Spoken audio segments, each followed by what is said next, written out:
ಎಲ್ಲರೂ ಮಟನ್ ಗೊಜ್ಜು ಮಾಡಿದ್ರೆ ನಮ್ಮ ಮನೇಲಿ ಚಿಕನ್ ಗೊಜ್ಜು ಮಾಡ್ತಾ ಇದ್ದೀವಿ. ಚಿಕನ್ ಕಾಳು ಗೊಜ್ಜು.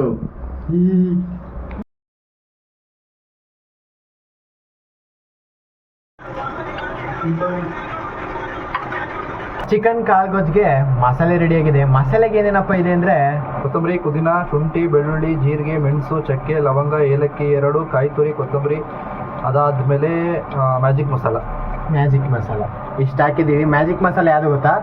ಇಪಿ ನೂಡಲ್ಸ್ದು. ಅದನ್ನು ಇದಕ್ಕೆ ಹಾಕಿ ಅದಕ್ಕೆ ಮಟನ್ ಸಾಂಬಾರು ಪೌಡ್ರ್ ಹಾಕ್ತಾನೆ ಅಷ್ಟೇ.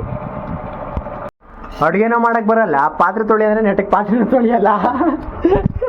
ಅಪ್ಪಿ ನೋಡು,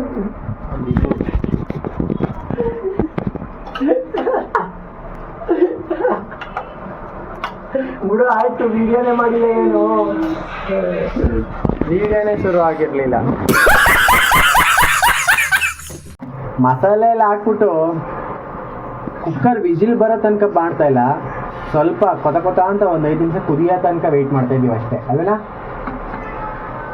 ಚಿಕನ್ ಕಾಳು ಗೊಜ್ಜು ರೆಡಿ ಅಂತ ತೋರಿಸ್ತೀನಿ ಆಮೇಲೆ. ಫೈನಲಿ ಚಿಕನ್ ಕಾಳು ಗೊಜ್ಜು ರೆಡಿ.